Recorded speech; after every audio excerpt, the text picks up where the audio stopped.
Shea Robinson here with Seattle Real Producers, and I am joined by Star Lalario. And Star, why don't you go ahead and just introduce yourself?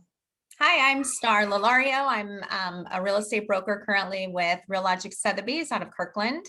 And I founded Babies of Homelessness, serving the greater Seattle area back in 2016.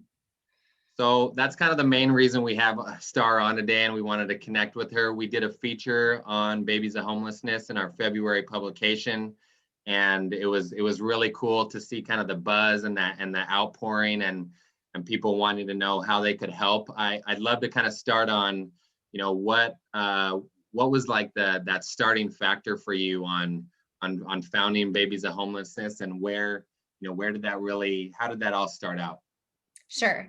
So back in 2016, I had been volunteering at Everett Women and Children's Shelter, the Union Gospel Mission Women's side up in Everett for a couple of years. So, and that's always been near and dear to my heart, just because as a child, had experiences growing up in women and children's shelters. So very comfortable with relating to those families and wanted to give back. So while I was volunteering there, I remember listening to a radio talk show, and they were talking about the jungle being swept underneath the I-5 corridor. And there was a child there, a 2-year-old little child that was spotted, that seemingly had no parental guidance whatsoever and was barefoot in a massively soiled diaper. Her toenails were fungus ridden and eating garbage off the ground. And I just couldn't fathom that was happening. And I drove by it many times, and it just ripped my heart out knowing that little child had probably been in that situation for a very long time. So it just kind of dawned on me. I just had this conversation with myself, and I was really angry that we as a society were allowing this to happen. Right. Mm-hmm. And so I was just like, I'm focusing my attention and my time towards, families that are in the shelter, but what about the kiddos that don't even have that luxury of being in a shelter, that's just fending for themselves, or moms struggling and literally unsheltered. And I was just like, I just have to do something. So I was literally about to get in my car and just make nightly drives under bridges, trying to find these babies. And I was sharing this with a really dear friend of mine who at the time was volunteering with the Union Gospel Mission Search and Rescue. And she said, Star, if you want to get under those bridges, you need to come with me, because that's exactly where these vans go. And I was like, sign me up. And I just loved it. It became it was an education process for me. I wanted to see how many kids are out there. What's the process? What do you do? What resources do they have? And Shea, I come to find out, very little. Like they had nothing on the vans specifically for children. They focus on the adult demographic. Mm-hmm. There's some resources, but there's red tape, bureaucracy, waiting lists. It's insanity. Yeah. We have a lot of services here in Seattle, but these families have to jump through hoops to receive the benefits that are out there. Mm-hmm. So I was just like, something has to change. So I started just independently making little care packages with diapers, socks, formula, baby wipes, and I would put them on the search and rescue vans. Mm-hmm. I would go out, still weekly, but they go out every single night. So I'm like, if you ever see a baby, give them my phone number. So they would start calling me and say, hey, we have a family, we've got a baby. And, then I would go meet the mom. What resources do you need? How can I support you? More importantly, what does the baby need? Let me help, let's go get the stuff for the baby. And so it just kind of snowballed from there. And we ended up getting calls. I was having these families calling my cell phone, and I'm in real estate, so that was getting a little convoluted. So I had to create a 1-800 number, which is now our helpline and our intake line. And then I just threw out an ask on Facebook asking for donations of clothing. And then I asked for volunteers to help me sort them in baggies, 6-month girl, 2-year-old boy, stuff like that. So I could just easily grab and go, because that was the demand. It was starting to pick up. And then I started asking for volunteers. I ended up accumulating some phenomenal people who are still with me today. And we have grown to an organization that I have over 50 volunteers. We hired a full-time executive director, thank God.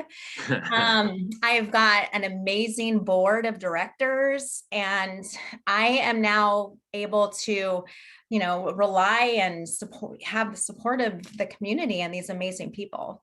So since 2016, we've helped thousands and thousands of families. We've distributed tens of thousands of diapers. It's just amazing. Their community has really responded and stepped up, and they share the mission and the compassion. It's really sweet to see.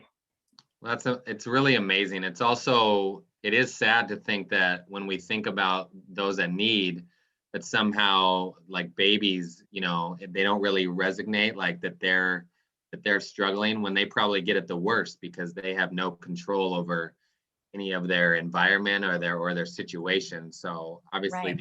the impact that you've made is incredible. And I know in the article it talked about, diapers being such a huge need, whether that's pull-ups or kind of the really young ones, or, as they're getting close to kind of that toddler age. And, you and I talked a little bit about, imagine potty training, when you're living out of your car, or, or if you're in and out of a home. What would you say right now are the biggest needs for you and Babies of Homelessness? Yeah, so great point on the diapers. It's huge. We do have a lot of volunteers that like to do their own diaper drives, which is a huge help. And then also, and so I'm going to answer your question, and I want to also talk about one other topic about the stigma of homelessness and what I think Babies of Homelessness is being able to do. But as far as the diapers, yes, that's huge. Diapers and wipes are the most commonly requested items. And like you said, the littler sizes, newborn in size 1, and then the older ones with the larger sizes and the pull-ups are also the most requested. And so always supporting by diaper drives, also with donations of monetary value is huge, because then we're able to fill in the gap and supplement what we're lacking in our inventory. And we're also able to put that towards other resources where we can support the families with other needs that they have. Awesome. But one thing that I wanted to touch on too, there's a stigma, especially in Seattle, because we're very polarizing on homelessness, and there's a stigma of homelessness being mentally ill and drug addicted, and the derelict RVs and all the tents along the side of the road. And then we also have the families that are, well-meaning couple. Maybe they were evicted, they're living out of their car, mom and dad both work, they're sleeping in front of the school so they're in libraries trying to do things, but they're afraid to ask for help. There's the percentage of the families that we serve are more on that demographic than the stigma of homelessness. Sure, there could be, a baby or a child, and those are derelict RVs. And you know what? I'll be the first on the door asking if they need assistance with anything for the baby. But we need to remember that it's a wide brush of what people imagine homelessness is about. And you want to imagine some of the families that we serve, and you would never have pegged them for homeless. Yeah. So removing that stigma is very important.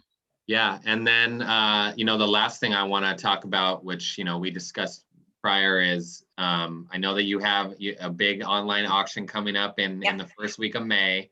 And how can people, I know that everyone, when they hear about giving, that they just think that it has to be money. But I know, especially with an online auction, that there's different ways that people can kind of help and give back. What do those look like? Yeah, so we are first, like you said, first week of May. If they want to follow Babies of Homelessness on our website or on Facebook or Instagram, we'll have more information on it. But we're doing a big silent auction. So we're looking for corporate sponsorships. We're looking for gifts to give away. So Seahawk tickets or Suncadia, weekend getaway, or big ticket items or small ticket items, anything that you would want to donate that we can utilize for the silent auction would be huge. That's what we're kind of working on right now. And then also I know on our administrative side, we're always looking for assistance with grant writing, corporate partnerships, things like of that nature. Okay. Yeah. Awesome. Well, I would kind of leave people with this on, if you're ever looking for a cause that is impactful and meaningful, I don't think you need to look very far because of the people that Babies of Homelessness are serving, and that, it's the serving the area that's near and dear to us. And again, the fact that we're helping children, try and have a healthier life and not, go through some of these things in such a negative fashion. Just a little, I think, can go a long way. So we're going to try and do everything we can at Seattle Real Producers to help out. But for those out there, check out the website, babiesofhomelessness.org.